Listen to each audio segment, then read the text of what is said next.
Juan 13, del 1 al 30. Juan, a lo largo de su evangelio, nos ha presentado quién es Jesús.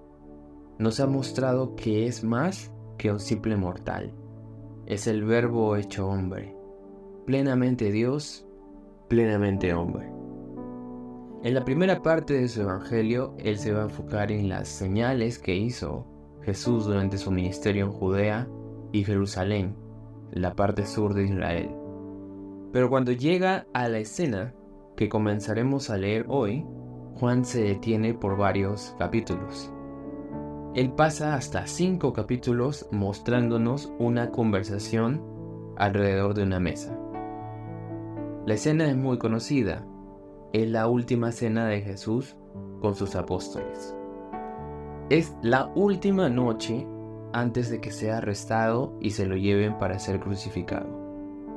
Hay muchas pinturas que se han hecho alrededor de esta escena. Como digo, es muy famosa. Pero creo que pocos prestan atención con profundidad a lo que se dijo alrededor de esta última comida entre nuestro Salvador y sus discípulos. ¿De qué hablaron? ¿Qué fue lo que dijeron? Definitivamente todo lo que Jesús les dijo a lo largo de su ministerio era importante. Pero en la última noche, por lo general uno siempre comparte antes de morir acerca de lo que quiere que los demás recuerden cuando uno ya no esté. Como vamos a leer más adelante, Jesús ya sabía que el tiempo con sus discípulos antes de su muerte estaba por concluir. Así que creo que debemos prestar mucha atención a aquellas cosas que sucedieron en estos capítulos. El texto dice, del verso 1 al 17, dice así: Antes de la fiesta de la Pascua, sabiendo Jesús que su hora había llegado para pasar de este mundo al Padre, habiendo amado a los suyos que estaban en el mundo, los amó hasta el fin. Los amó hasta el fin. Me encanta esa frase, ¿no? Había una emoción especial. Viendo que venía la cruz, Jesús amó profundamente a sus discípulos. Verso 2. Y durante la cena, como ya el diablo había puesto en el corazón de Judas Iscariote, hijo de Simón, el que lo entregaría, Jesús, sabiendo que el Padre había puesto todas las cosas en sus manos, y que de Dios había salido y a Dios volvía, se levantó de la cena y se quitó el manto, y tomando una toalla se la ciñó. Luego echó agua en una vasija y comenzó a lavar los pies de los discípulos y a secárselos con la toalla que tenía ceñida. ¡Qué locura! El creador del universo, aquel que sostiene todo en su mano, decidió ponerse un manto y ponerse a lavar los pies de los discípulos. No quiero imaginar mucho cómo estarían los pies de esos discípulos, pero solo puedo mencionar que en ese tiempo pues no habían zapatos, eran sandalias y se caminaba sobre la tierra. Jesús, sin embargo, lo hizo. Verso 6 dice: Cuando llegó a Simón Pedro, éste le dijo: Señor, ¿tú me vas a lavar a mí los pies? Jesús le respondió: Ahora tú no comprendes lo que hago, pero lo entenderás después. Jamás me lavarán los pies, les dijo Pedro. Si no te lavo, no tienes parte conmigo, le respondió Jesús. Simón Pedro le dijo: Señor, entonces no solo los pies, sino también las manos y la cabeza. Jesús le dijo: El que se ha bañado no necesita lavarse excepto los pies, pues está todo limpio, y ustedes están limpios, pero no todos. Porque sabía quién lo iba a entregar, por eso dijo: no todos están limpios. En los evangelios siempre Pedro es el más impulsivo, el que habla antes de pensar, y aquí vemos un ejemplo de ello. Para él el Mesías o su maestro no era alguien que debía humillarse. Jesús, en cambio, le muestra otro camino. El camino de Jesús es el camino del servicio. Notemos también que Jesús sabía que había alguien allí que no estaba limpio. Claramente se refiere a Judas. el que lo traicionará. Verso 12 dice: entonces cuando acabó de lavarles los pies, tomó su manto y sentándose a la mesa otra vez, les dijo: ¿saben lo que les he hecho? Ustedes me llaman maestro y señor y tienen razón, porque lo soy. Pues si yo, el señor y maestro, les lavé los pies, ustedes también deben lavarse los pies unos a otros. Porque les he dado ejemplo para que como yo los he hecho, también ustedes lo hagan. En verdad les digo que un siervo no es mayor que su señor, ni un enviado es mayor que el que lo envió. Si saben esto, serán felices si lo practican. Un siervo no es mayor que su señor, ni un enviado es mayor que el que lo envió. Oremos. Padre Celestial, te pido que abras nuestro entendimiento para poder comprender, Señor, el peso de tus palabras, Señor, en nuestra vida, el peso de cada cosa que nos dejaste, Señor. Y sobre todo, Señor, poder escuchar en este pasaje, Señor, aquello que tú les estabas enseñando a los discípulos, Señor. Creemos que esas enseñanzas no solo son importantes para ellos, sino también son importantes para nosotros. En el nombre de Jesús. Amén. Como hemos mencionado, estamos ante una escena muy significativa. La última cena del Señor con sus apóstoles, que es sin duda una en lo que se podía decir lo que realmente era importante. Antes de morir, todos tratamos de expresar lo que consideramos debe ser atesorado. Ante ello, Jesús nos deja en estos capítulos lecciones muy importantes para nuestra vida y lecciones muy valiosas, sobre todo en nuestra preparación para la vida cristiana y para el ministerio. Vamos a continuar leyendo este capítulo, pero en lo que quiero que reflexionemos tiene que ver con las lecciones que el Señor nos dejó antes de que fuera a morir en la cruz. La primera verdad de este pasaje es que el Señor nos ama profundamente, y ese amor le mueve a dejarnos el ejemplo del servicio. En nuestra preparación para el ministerio debemos procurar amar profundamente como Él amaba, y debemos estar listos para servir. La paradoja de la historia y aquello que hace único a nuestro Dios es que tenemos a un Dios que es incomparable y trascendente. Servimos a un Dios omnisciente, omnipresente y omnipotente. Solo Dios no depende de nadie más para existir. Él es un ser en su propia categoría, y nadie se le puede comparar en su majestad y gloria. Pero como dice Isaías 57:15, Él ama estar con los humildes. Isaías 57:15 dice: porque así dice el alto y sublime que vive para siempre, cuyo nombre es santo. Habito en lo alto y santo, y también con el contrito y humilde de espíritu, para vivificar el espíritu de los humildes y para vivificar el corazón de los contritos. Dios, como podemos ver, es paradójico, por decirlo de una forma. Él es incomparable en gloria, y sin embargo ama también la humildad. Eso es lo que hace único a nuestro Dios.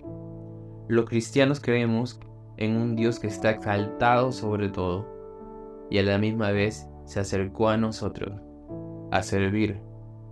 Y es el camino de la humildad el que nos prepara para el ministerio. La idea no es simplemente teórica. Jesús enseñó, se arrodilló y comenzó a lavar los pies de los discípulos. Es sabido que esta labor solo la hacían aquellos que tenían el estatus más bajo dentro de las casas. Jesús no tiene ningún problema con identificarse con ellos.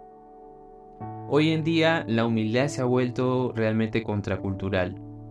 Hay una enorme presión que viene desde nuestros propios corazones para mostrar al mundo todo lo que somos. Somos nosotros los que tenemos que humillar a los demás, mostrando nuestros logros y preservando el lugar que nos corresponde. Pero Jesús nos enseña un camino más excelente. Más adelante la conversación continúa Vamos a seguir leyendo del verso 18 al 30, recordando que Jesús acababa de decir que en la mesa había uno que le iba a traicionar. En el verso 18 dice así: no hablo de todos ustedes, yo conozco a los que he escogido, pero es para que se cumpla la escritura. El que come mi pan ha levantado contra mí su talón. Se lo digo desde ahora, antes de que pase, para que cuando suceda, crean que yo soy. En verdad les digo que el que recibe al que yo envíe, me recibe a mí, y el que me recibe a mí, recibe a aquel que me envió. Jesús sabía perfectamente quién era el que le iba a traicionar. Sin embargo, nuestro Señor había hecho algo asombroso. Jesús le acababa de lavar los pies a Judas. Y creo que esto es algo que le da un valor mucho más impresionante a este corazón humilde y de servicio que el Señor nos ha mostrado. Y lo que está haciendo Jesús aquí es que está profetizando su traición para que cuando suceda, los demás discípulos puedan saber quién es Jesús. Es algo increíble, pero el Señor está usando esta situación para beneficio y para bendición de los demás apóstoles. Y siento que es un momento muy emotivo para el Señor, como vamos a ver a continuación en el verso 21 en adelante. Dice: habiendo dicho Jesús esto, se angustió en su espíritu y testificó y dijo: en verdad les digo que uno de ustedes me entregará. Los discípulos se miraban unos a otros y estaban perplejos sin saber de quién hablaba. Uno de sus discípulos, el que Jesús amaba, estaba a la mesa reclinado en el pecho de Jesús. Todos nosotros sabemos que este es Juan. Verso 24 dice: por eso Simón Pedro, le hizo señas y le dijo: dinos de quién habla. Entonces él, recostándose de nuevo sobre el pecho de Jesús, les dijo: Señor, ¿quién es? Entonces Jesús respondió: es aquel a quien yo le dé el pedazo de pan que voy a mojar. Y después de mojar el pedazo de pan, lo tomó y se lo dio a Judas, hijo de Simón Iscariote. Y después de comer el pan, Satanás entró en él. Entonces Jesús le dijo: lo que vas a hacer, hazlo pronto. Pero ninguno de los que estaban sentados a la mesa entendió por qué le dijo esto, porque algunos pensaban que como Judas tenía la bolsa de dinero, Jesús le decía: compra lo que necesitamos para la fiesta, o que diera algo a los pobres. Y Judas, después de recibir el bocado, salió inmediatamente, y ya era de noche. Amén. Creo que muchas veces no notamos lo increíble que acaba de suceder en ese momento. Jesús le acababa de lavar los pies a Judas. Pero Judas está con el corazón tan contaminado que ya está por salir a entregar a Jesús. Ahora, Jesús tiene el control de la situación, porque hasta incluso le dice que lo que va a hacer, que lo haga pronto. Nada le está sorprendiendo a nuestro Dios. Pero eso no implica que Jesús no sienta angustia por lo que está por suceder. Y nos deja a la misma vez un gran ejemplo a nosotros a través de esta situación. Incluso Jesús, incluso nuestro Señor, fue traicionado. A pesar de amar como solo Él lo pudo hacer, experimentó la traición desde el íntimo círculo de los 12.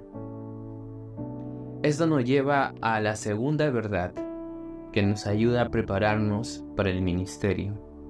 Y es que debemos estar preparados para ser traicionados. Nadie se salva de eso, ni siquiera el Señor. Muchas veces tenemos expectativas del ministerio que son más altas de las mismas por las que pasó el Señor Jesús. Y si el Señor Jesús fue rechazado, si el Señor Jesús fue traicionado, si el Señor Jesús fue acusado falsamente, ¿cuánto más lo seremos nosotros? Pero podemos confiar en Él. Muchas veces en estas situaciones nos preguntamos si es que vale la pena. ¿Por qué vale la pena humillarse, porque vale la pena estar preparado incluso para seguir sirviendo a pesar de las traiciones. Y quiero concluir esta meditación con 2 razones que nos deja este texto acerca de por qué vale la pena servir al Señor y seguir el camino de la humildad. La primera está en el verso 17, que dice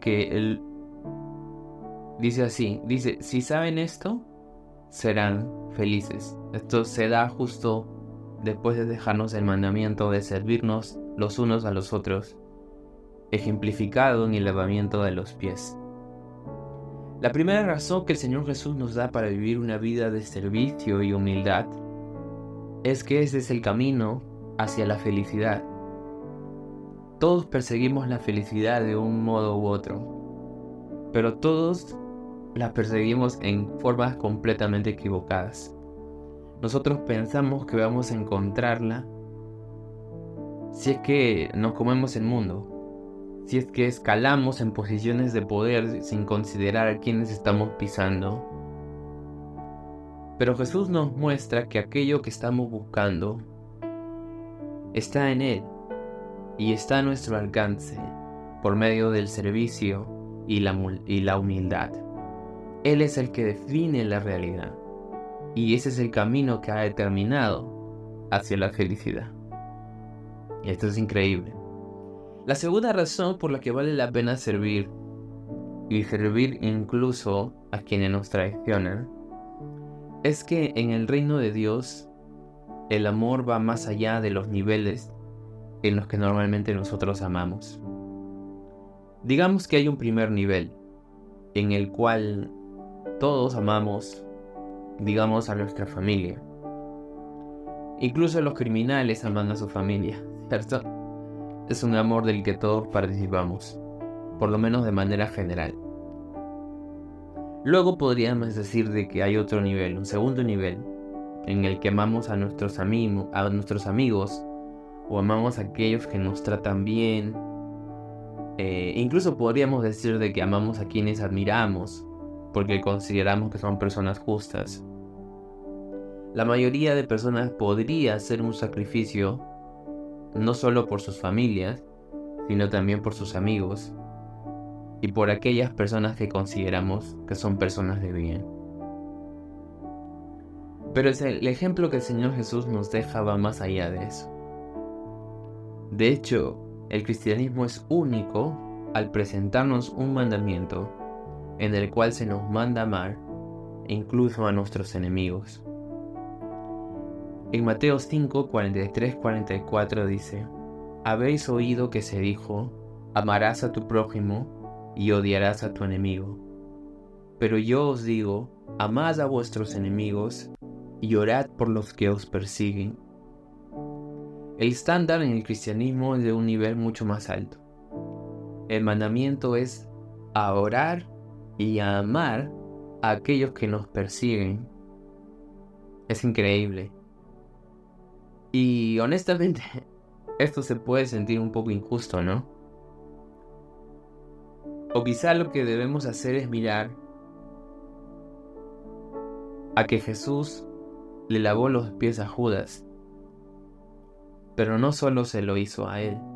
Romanos 5, 8 al 10 dice: mas Dios muestra su amor para con nosotros, en que siendo aún pecadores, Cristo murió por nosotros. Pues mucho más, estando ya justificados en su sangre, por él seremos salvos de la ira. Porque si siendo enemigos fuimos reconciliados con Dios por la muerte de su Hijo, mucho más, estando reconciliados, seremos salvos por su vida. Lo que quiero decir es que Jesús no solo le lavó los pies a Judas, que era obviamente en esa situación el que lo iba a traicionar, sino que Jesús también les lavó los pies a los demás discípulos y vino y entregó su vida en servicio por nosotros. Cristo murió por nosotros cuando nosotros aún éramos enemigos de Dios. Este es el perfecto ejemplo de alguien que llega a amar a este grado máximo de tener un amor por sus enemigos. Ahora nosotros podemos entonces mirar la cruz y podemos otra vez volver a preguntar: ¿vale la pena? ¿Valió la pena? Yo creo que sí. Miro la cruz y no tengo otra respuesta. Realmente amar así valió la pena, y en Cristo sigue valiendo la pena. Oremos. Padre Celestial, ayúdanos, Señor, a entender el peso y la importancia de la humildad. Como tú, siendo Dios creador omnipotente, lleno de gloria y majestad, decidiste venir, estar entre nosotros y dejarnos esta enseñanza de servicio y de humildad. Y tu amor, Señor, fue un amor incomparable, Señor, que llegó incluso a lavarle los pies a Judas, Señor. Y tu amor se entregó también por nosotros, Señor, aun cuando nosotros éramos enemigos tuyos, Señor. Y lo hiciste, Señor, para que podamos encontrar misericordia e encontrar gracia, Señor. Ayúdanos, Señor, por el poder de tu Evangelio, a poder mirar a los demás y poder amar de la misma manera. En el nombre de Jesús. Amén.